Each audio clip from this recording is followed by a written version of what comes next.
Third point which we'll be discussing is electrolytes, alteration of electrolytes. Okay, यहाँ पे देखिए there is no erythropoietin. Okay, there is no erythropoietin. See here, electrolytes का alteration. तो देखिए normally what does our kidney do? वो क्या करता है, वो causes reabsorption of sodium ions in exchange of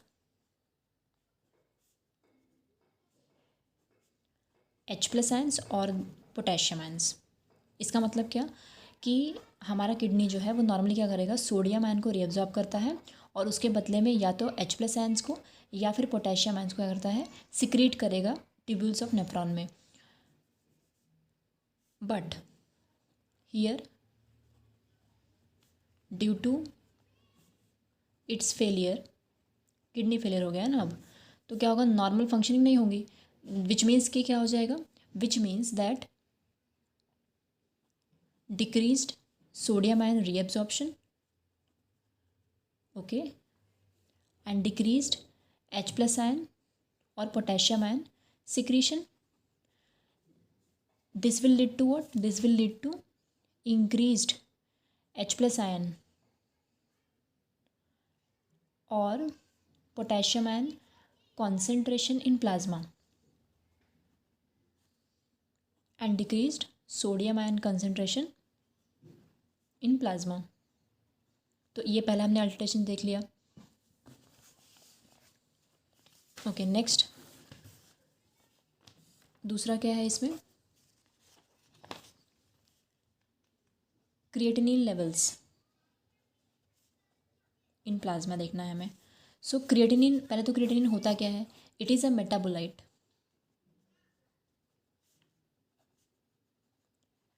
creatine का ये मेटाबोलाइट है. अब क्रिएटिन क्या है, creatine is a constituent of muscle. ठीक है, तो क्रिएटिनिन जो है वो मसल का कॉन्स्टिट्यूएंट है और इसी क्रिएटिनिन से क्या बना हुआ है, क्रिएटिनिन बना हुआ है. यू कैन कॉल इट कि क्रिएटिनिन का जब हमने डिहाइड्रेशन किया तो क्या हो गया, यहाँ पे फॉर्मेशन ऑफ क्रिएटिनिन हुआ था. तो ये एक वेस्ट प्रोडक्ट है, it is a waste product, it needed to be excreted. तो ये वेस्ट प्रोडक्ट है,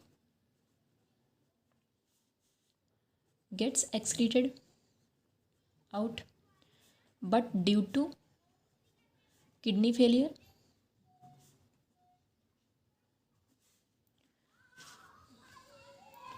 it's levels increase in plasma, क्योंकि वो प्रॉपरली एक्सक्रीट आउट नहीं हो पा रहे हैं, जितना चाहिए उतना एक्सक्रीट नहीं हो पा रहा है, तो इसके लेवल्स हमें प्लाज्मा में बढ़ते हुए दिखेंगे. Third thing which you must remember is phosphate levels and calcium ion levels. अभी फॉस्फेट आयन लेवल और कैल्शियम आयन लेवल का क्या रिलेशन है किडनी से. सो देखिए, ये दोनों ही their concentration in plasma alters. क्यों, क्योंकि आप ये एक चीज़ पढ़ोगे, एक टॉपिक पढ़ोगे आप, क्या, विटामिन डी पढ़ोगे आप जब, तो उसमें आप देखेंगे कि विटामिन डी हमारी बॉडी में उसका जब तक कि वो एक्टिवेटेड फॉर्म में ना हो, it is not useful for us. तो विटामिन डी का एक्टिवेशन जो होता है ना, विटामिन डी का एक्टिवेशन जो होगा वो कहाँ होता है, वो होता है एक तो लीवर के अंदर और एक होता है किडनी के अंदर. ठीक है, तो अगर हमारा किडनी फेलियर है ना, due to its failure no activation of, that means activation of vitamin D के लिए दोनों जगह एक्टिवेशन होना ज़रूरी है. अगर एक भी जगह फेल हो गया ना, तो ये ओवरऑल विटामिन डी आपका एक्टिवेट हुआ ही नहीं and it will be non functional. तो no activation of vitamin D हुआ और vitamin D act as a hormone. ठीक है, तो इसका फंक्शन क्या है, as a hormone it increases blood calcium ion levels, okay, and phosphate ion levels. ठीक है। तो अगर विटामिन डी एक्टिवेटेड नहीं रहेगा तो सीधी सी बात है phosphate levels and calcium levels में हमें अल्ट्रेशन देखने को मिलेगा। तो this was the explanation about electrolytes. अभी जब मैंने ये एक्सप्लेनेशन दिया आपको तो आप थोड़ा सा यहाँ पे ध्यान रखिए, नॉर्मल वैल्यूज़ भी आपको पता होनी चाहिए। तो इसका आप टेंशन नहीं लेना है आपको नॉर्मल वैल्यूज़ कैसे याद होंगी, क्योंकि आप through out year first year आप इतनी बार ये वैल्यूज़ के थ्रू आएंगे ना कि आपको ऑटोमेटिकली इसमें से बहुत सारी वैल्यूज़ याद हो जाने वाली है। फिर भी अगर मैं बताऊँ तो देखिए यहाँ पर सीरम सोडियम आयन लेवल्स बहुत इंपॉर्टेंट है। 145 मिलीमोल पर लीटर इसका रेंज होता है। सीरम पोटेशियम आयन लेवल्स ये भी बहुत इंपॉर्टेंट है, 3.5 to 6 मिलीमोल पर लीटर इसका रेंज होता है। सीरम फॉस्फेट लेवल का रेंज क्या है, 3.4 to 4.5 milligrams per decilitre.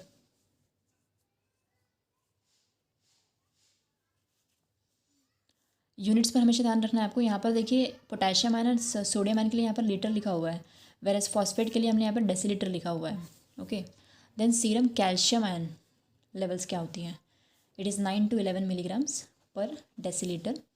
And serum creatinine क्या होता है, अगर आपको नॉर्मल वैल्यूज़ पता रहेंगी ना तभी आप ये जो इलेक्ट्रोलाइट्स की वैल्यू दी होती है ना केसेस में, उनको आप समझ सकते हैं कि वो बढ़े हुए हैं कि कम हुए हैं। तो ये सीरम क्रिएटिनिन लेवल क्या है, 0.6 to 1.2 milligrams per decilitre. And lastly हम बात करेंगे सीरम बाइकार्बोनेट आयन लेवल्स की। इसका लेवल होता है 22 to 26 मिलीमोल पर litre. Okay, so of this इसमें सबसे ज़्यादा इंपॉर्टेंट क्या है आपका, ये sodium ion levels, potassium ion levels काफ़ी इंपॉर्टेंट है। अपार्ट फ्रॉम दिस आपको कैल्शियम आयन लेवल भी बहुत इंपॉर्टेंट होता है। देन क्रिएटिनिन तो आप क्या, जब आप जर्नल में आपके प्रैक्टिकल्स होंगे ना तो उस टाइम पर आपको याद करना ही पड़ेगा, तो वो आप करेंगे ही याद। एंड बाइकार्बोनेट आप एसिड बेस बैलेंस में इसको भी याद कर लेंगे। तो nothing much more about this. अभी हमारा है नेक्स्ट टॉपिक क्या है देखिए। अच्छा, एक और बात रहेगी कि मैंने ये केस दिया आपको, तो केस में देखिए किडनी फंक्शन टेस्ट के लिए, फॉर किडनी फंक्शन टेस्ट, क्योंकि आपको थ्रू आउट योर प्रैक्टिकल और बायोकेमिस्ट्री आपको किडनी फंक्शन टेस्ट के लिए दो ही केस आता है, एक तो यूरिया एस्टिमेट करना है और या तो फिर क्रिएटिनिन लेवल्स को एस्टिमेट करना होता है। तो किडनी फंक्शन टेस्ट में या तो आपका केस होगा यूरिया एस्टिमेशन के लिए या फिर आपका केस होगा क्रिएटिनिन एस्टिमेशन के लिए। ठीक है, तो अब कब आपको यूरिया एस्टिमेट करना है और कब क्रिएटिनिन एस्टिमेट करना है, देखिए symptoms, most of the symptoms जो रहेंगे ना वो सब कुछ ये सेम ही रहेगा, क्योंकि ये जितने भी सिम्टम्स है वो किडनी फेलियर के, दोनों ही कहानी में क्या होगा, दोनों ही कंडीशन में किडनी फेल कर जाएगी और अल्टरेशन ऑफ इलेक्ट्रोलाइट्स देखने को मिलेगा एंड एसिडोसिस की वेरियस सिम्टम्स देखने को मिलेगा, अनीमिया देखने को मिलेगा। तो किडनी फेलियर का केस तो सेम रहेगा, लेकिन अब आपको कन्फ्यूज़ नहीं हो जाना है कि आपको कब कौन सा करना है। देखिए जब भी कभी इलेक्ट्रोलाइट्स में आपको क्रिएटिनिन लेवल दिया हुआ रहेगा, ठीक है, तो आपको सीधी सी बात है कि जो चीज़ दी हुई है वो तो फाइंड आउट करना नहीं है। क्या फाइंड आउट करना है आपको, यूरिया एस्टिमेट करना है ऐसे केसेस में। फॉर सपोज अगर आपको क्रिएटिनिन नहीं दिया हुआ है, यूरिया दिया हुआ है, यूरिया एस्टिमेशन मतलब यूरिया के लेवल्स दिए हुए हैं, तो यूरिया के लेवल्स वापस थोड़ी आप निकालने बैठोगे, ऑलरेडी दिए हुए हैं। तो अब आप कौन सा चीज़ एस्टिमेट करोगे, आप वहाँ पर क्रिएटिनिन लेवल्स को एस्टिमेट करोगे। तो ये बहुत ध्यान से सुन लीजिए और समझ लीजिए कि इसमें आपको होता है कन्फ्यूजन और आप डर जाते हो वहाँ पे कि आपको भाई एस्टिमेट क्या करना है, आपको समझ में नहीं आता है। तो जो भी मैंने बताया बस वो याद रखना है और उस हिसाब से फिर आपको एस्टिमेट करना है। ओके, नाउ नाउ सी एक होता है वाइवा क्वेश्चन में, मैं अभी वाइवा क्वेश्चन किस पर बात कर रही हूँ, मैं अगर आपको मान लो यूरिया के ऊपर क्वेश्चन आया है, आपने यूरिया एस्टिमेट किया है, तो यूरिया एस्टिमेट किया है तो वाइवा क्वेश्चन क्या रहेगा आपका, तो they will ask you about कि causes of uremia, causes of uremia क्या होता है, मतलब कि ब्लड में यूरिया लेवल्स कब कब बढ़ रहे हैं उसके कॉजेज़ बता दो। तो आपको बताना है कि इसके तीन कॉजेज़ होते हैं, एक होता है प्री रीनल, ठीक है, सेकंड होता है रीनल कॉज एंड तीसरा होता है आपका पोस्ट रीनल कॉज। ओके, तो प्री रीनल का मतलब क्या है, प्री रीनल का मतलब होता है, देखिए ये है हमारा, ये जो है ये है प्री रीनल, ये वाला हिस्सा, ये जो पार्ट है ये रहेगा ये रीनल कॉज रहेगा। एंड इसके बाद जैसे ही आपका पाथवे शुरू हो जाएगा ना, यूरिनरी पाथवे शुरू होगा जैसे ही, वैसे ही हो गया पोस्ट रीनल कॉज शुरू हो गया। तो प्री रीनल कॉज में क्या रहता है, इसका मतलब होता है कि occurring before the blood enters kidney. इसका मतलब कुछ ना कुछ गड़बड़ी किडनी में एंटर करने के पहले ही हो चुकी है बॉडी के अंदर। देन रीनल कॉज में क्या होगा, रीनल कॉज में होगा कि व्हेन ब्लड रीचेस किडनी, तब कुछ ना कुछ किडनी के अंदर ही प्रॉब्लम हो चुका है, किडनी के ही कुछ नेफ्रॉन्स के अंदर प्रॉब्लम है जिसकी वजह से वो प्रॉपर फिल्ट्रेशन नहीं कर पा रहा है। एंड पोस्ट रीनल क्या हो गया, obstruction in pathway of flow of urine, है ना। तो ऑब्स्ट्रक्शन की वजह से ये पोस्ट रीनल कॉज हो जाती है। तो ये होती है प्री रीनल। तो प्री रीनल में क्या होता है, प्री रीनल में देखिए पहला क्या चीज़ होता है प्री रीनल में, for suppose there is decreased blood volume. कोई भी कारण हो सकता है कि बॉडी के अंदर ब्लड वॉल्यूम ही कम है। जब ब्लड वॉल्यूम कम हो जाएगा तो उस इंसान का बीपी लेवल कम हो जाएगा, ब्लड प्रेशर लेवल भी कम हो जाएगा। ब्लड प्रेशर कम हो जाएगा तो क्या होगा, उसका GFR ग्लोमेरुलर फिल्ट्रेशन रेट जो होगी ना, किसकी, ग्लोमेरुलस बेसमेंट मेम्ब्रेन की जो फिल्ट्रेशन रेट होगी ना, वो डिक्रीज़ कर जाएगी। वो डिक्रीज़ कर जाएगी तो क्या होगा, it will reduce filtration of urea. Automatically urea come excrete out होगा बॉडी से, तो यूरिया लेवल बढ़ना ही है।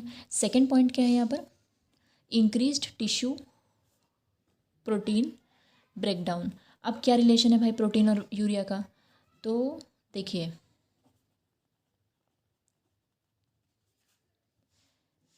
हमेशा ध्यान रखिए कि यूरिया क्या होता है, यूरिया जो है it is and product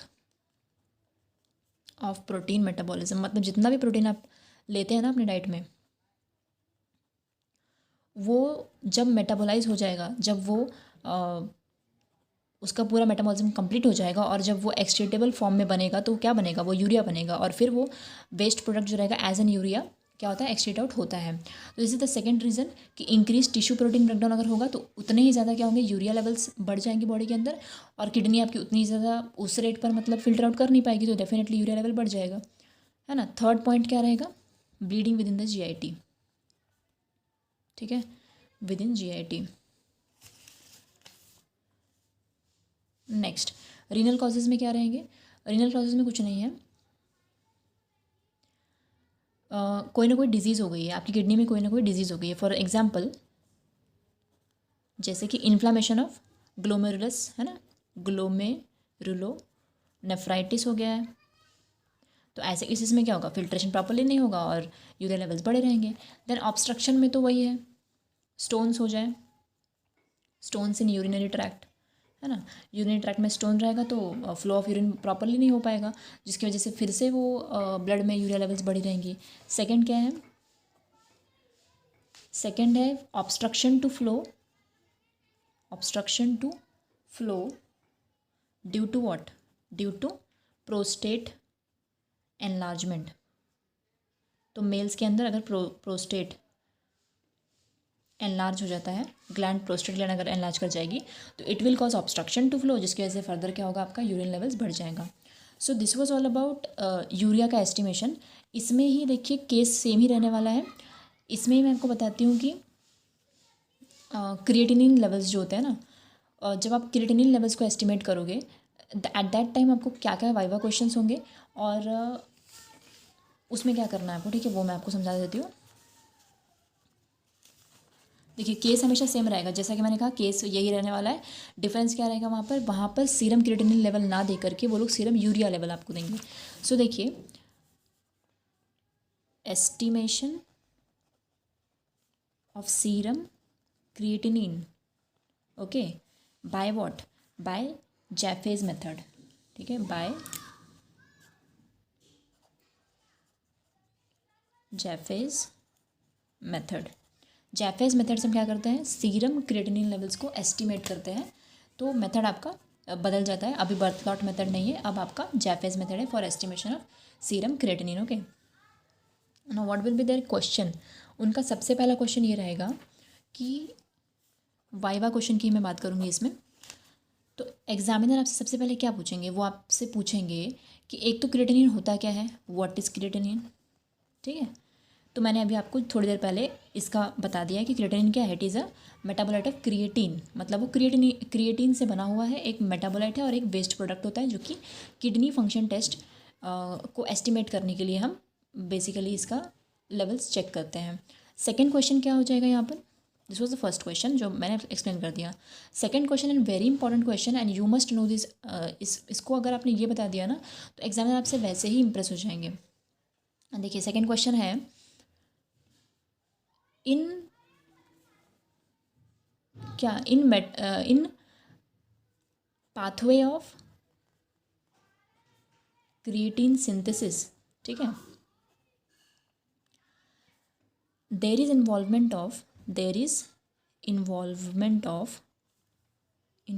of C 3 amino acids, ठीक है।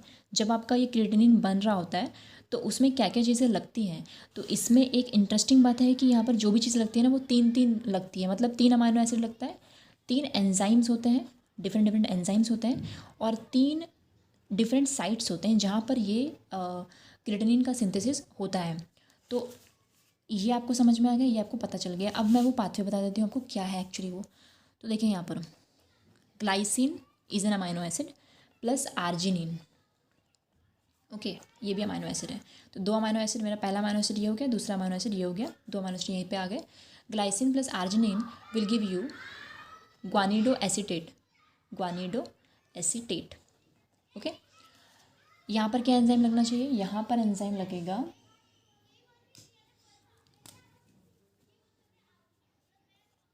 Amino transferase enzyme, okay.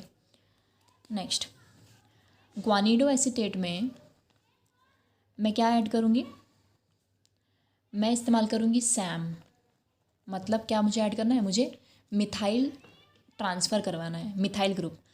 अब सैम देखो, सैम क्या है, it is called as S adenosyl methionine, okay. तो it is an universal donor of methyl, ये आप हमेशा याद रखिए कि सैम क्या है, एक यूनिवर्सल। कोई पूछे सैम क्या है, एग्जामिनर पूछेंगे आपको व्हाट इज़ सैम, आप सैम तो बोल देते हो, उसका आपको फुल फॉर्म भी पता होना चाहिए और वो होता किस लिए है। वो होता है, it is an universal donor of what, methyl group को डोनेट करने के लिए सैम आपका एक यूनिवर्सल डोनर है। तो इस ग्वानिडो एस्टेट में मुझे मिथाइल डोनेट करना है, ओके, मिथाइल डोनेट करना है मुझे। तो देखिए क्या होगा, तो मिथाइल डोनेट करना है मतलब क्या कि मेथियोनिन, एस एडिनोसिल मेथियोनिन में हमारा जो ये मेथियोनिन है ना, ये हमारा हो जाता है तीसरा amino acid, it is our third amino acid, okay. तो हमने इसको ग्वानिडो एस्टेट में ऐड किया, तो ये मिथाइल तो इसने दे दिया, इसको खुद क्या बन जाएगा, खुद बन जाएगा SAH which is called as S adenosyl homocysteine, okay. तो अब यहाँ पर कि क्या बन जाएगा, इससे बनता है क्रिएटीन, इससे क्या बनता है, क्रिएटीन बन जाएगा, ओके। यहाँ पर एंजाइम क्या लगा होगा, यहाँ पर एंजाइम लगा आपका methyl transferase enzyme, okay. Next coming to creatine से हमें क्या करना है, हमें क्रिएटीन फॉस्फेट बनाना है पहले, ओके, क्रिएटीन फॉस्फेट। अभी फॉस्फेट कहाँ से आएगा, फॉस्फेट का यूनिवर्सल डोनर आप क्या बोल सकते हो, आप बोलते हो कि ATP बैठा हुआ है ना, फॉस्फेट लेकर के बैठा हुआ है वो, तो क्या करता है वो फॉस्फेट दे देता है आपकी क्रिएटीन को और बन जाएगा क्रिएटीन फॉस्फेट, खुद कन्वर्ट हो जाएगा ADP में। नाउ दिस क्रिएटीन, अच्छा इस ATP जहाँ पर इस्तेमाल हुई ना, यहाँ पर एक तीसरा एंजाइम लगता है, क्या हम कहते हैं इसको, क्रिएटीन काइनेज एंजाइम।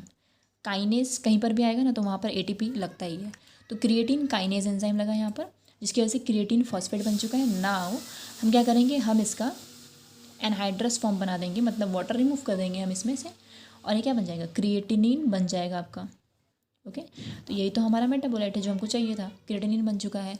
अभी हमें क्या समझ में आया, हमें समझ में आया एक हमारा अमाइनो एसिड, 3 अमाइनो एसिड समझ में आ गए, हमें 3 हमारे एंजाइम समझ में आ गए, लेकिन 3 साइट्स कौन सी हैं। तो पहला जो साइट होता है वो होता है किडनी, ठीक है, पहला साइट क्या है आपका, किडनी है।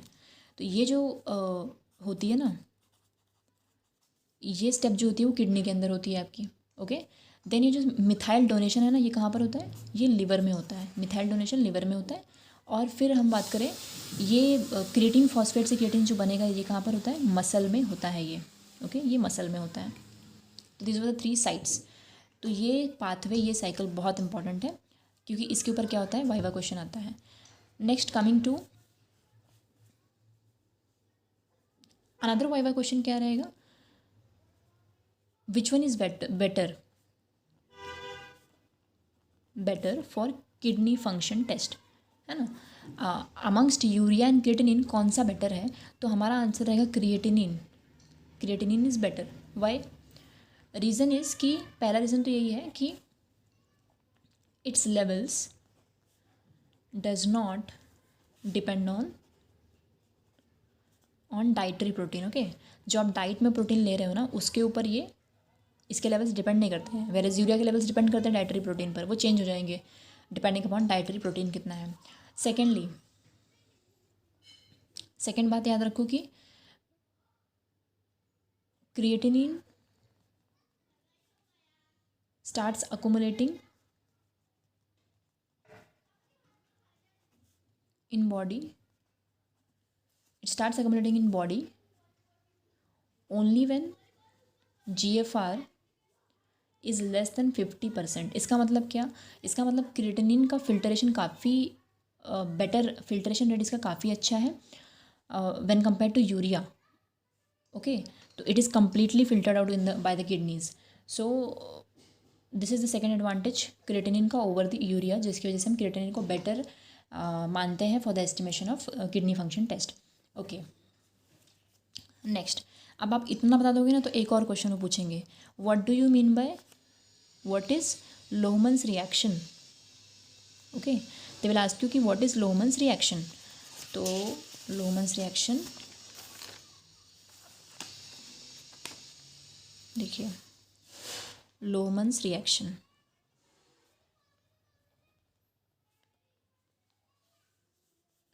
देखिए, it is a reversible reaction. किसका रिवर्सिबल रिएक्शन? जो हमने यहाँ पर देखा ना, ये वाला स्टेप, क्रिएटिन से क्रिएटिन फॉस्फेट बन रहा था, तो अब जब क्रिएटिन फॉस्फेट से वापस क्रिएटिन बनेगा with the help of same enzyme creatine kinase, okay, for the production of ATP, ऐसे केसेस में इस रिवर्सल को हम कहते हैं लोहमन्स रिएक्शन। मतलब यहाँ पर है हमारा creatine, here there is creatine phosphate. Okay, now this reaction gets reversed by the creatine kinase ही है यहाँ पर enzyme. Okay, and there is production of what? ATP का प्रोडक्शन होता है। ये फॉस्फेट इसमें ऐड अप हो जाएगा और एटीपी प्रोड्यूस कर देगा। तो for the production of energy, for production of energy, muscle के अंदर ही होता है ये। Okay, for production of energy, ये रिवर्सिबल रिएक्शन है। ये reversal of this reaction will be called as Lohmann's reaction. ये हो गई बात। अपार्ट फ्रॉम दिस एक और वाइवा क्वेश्चन ले लेते हैं हम, difference between acute renal failure and chronic renal failure। ठीक है, अच्छा, बहुत सारे सिम्टम्स जो रहेंगे ना, दोनों कंडीशन में सेम रहने वाले हैं। ठीक है, कि विटामिन डी एक्टिवेट नहीं होगा, एरिथ्रोपोइसिस प्रॉपर्ली नहीं होगा क्योंकि एरिथ्रोपोइटिन बन नहीं पाएगा, जितने भी सिम्टम्स में देखें ना, एसिडोसिस हो जाएगा, तो ऑल दो symptoms will be of acidosis will be coming, all those things will be same year. ठीक है, लेकिन इसमें नाम में ही देखिए यहाँ पर एक डिफरेंस ये आता है कि what do you mean bye acute and what do you mean bye chronic. Okay, so acute क्या बोलता है? acute का मतलब होता है, इसका मतलब होता है एब्रप्ट ऑनसेट। इसका मतलब क्या होता है? एब्रप्ट मतलब क्या? Sudden onset. जो डिजीज़ होगी, अक्यूट किडनी फेलियर जो होता है ना, वो सडनली अराइज कर जाता है। ठीक है, ये सडन ऑनसेट होता है इसका। एंड सेकेंड बात इसका ये है कि एक तो ये सडनली अराइज कर रहा है, दूसरा ये it is reversible also, it is reversible. इसलिए हमने इसको अक्यूट कहा, क्योंकि इसको आप रिवर्स कर सकते हो, इसको आप ठीक कर सकते हो, it is reversible. Whereas chronic क्या होगा, क्रोनिक जो होता है इट डेवलप्स स्लोली, ओके, ये धीरे धीरे डेवलप करता है बॉडी के अंदर ओवर एटलीस्ट 3 मंथ्स, ओके। ये स्लोली डेवलप करेगा, बट ये क्रोनिक क्यों कहा गया, क्रोनिक कहा गया क्योंकि इट इज़ इरिवर्सिबल। अगर एक बार आपका किडनी क्रोनिकली अगर वो डैमेज हो गया ना, तो उसको आप रिवर्स नहीं कर सकते हैं, एंड हेंस ये कैसा होता है, ये फैटल टू लाइफ होता है, okay. So this was all about estimation of urea and creatinine in your serum, okay. सारे के सारे वाइवा क्वेश्चंस मैंने आपके साथ डिस्कस कर लिए हैं, एंड विद दिस मुझे लगता है कि आज का ये वीडियो यहीं पर ख़त्म होगा। एक भी देखिए वाइवा क्वेश्चन छूटे नहीं है ना, अगर आप ये वीडियो करके जाते हो ना, तो आपको कहीं और किधर भी जाकर के सर्च नहीं करना है, कहीं से भी कुछ नहीं पढ़ना है, इतना पढ़ के जाओगे ना, पूरा प्रैक्टिकल आपका पूरे वाइवा क्वेश्चंस आप अच्छे से एग्जामिनर को बता पाओगे। नॉट ओनली दिस कि वाइवा क्वेश्चंस ही, आप परफॉर्म कर पाओगे चीज़ों को, आप खुद डायग्नोज कर पाओगे केस को, और खुद आपको एक कॉन्फिडेंस रहेगा आपके अंदर कि हाँ मुझे ये अब केस जो है समझ में आया, और हाँ मुझे अभी यही करना है ना, तो you will be very sure कि हाँ मुझे यही करना है, तो वहाँ पर आपको कुछ कन्फ्यूजन नहीं होगा, ओके। सो मुझे ऐसा लगता है कि काफ़ी आपको ये हेल्पफुल होगा। अगर आपको लगता है कि it is really helpful for you, so please मुझे आप कमेंट करके बताइए कि सच में आपको ये हेल्पफुल लग रहा है या नहीं लग रहा है, या फिर मुझे और कुछ इनपुट देने की ज़रूरत है इसमें, ओके। तो आज के लिए इतना ही है, मिलते हैं अगले वीडियो में। अगले वीडियो में हम बात करेंगे बिलिरुबिन एस्टिमेशन का, ओके। सीरम के अंदर बिलिरुबिन लेवल्स बढ़ जब जाते हैं तो उसका केस क्या होगा और उसको हम कैसे एस्टिमेट करेंगे, okay. Thank you so much.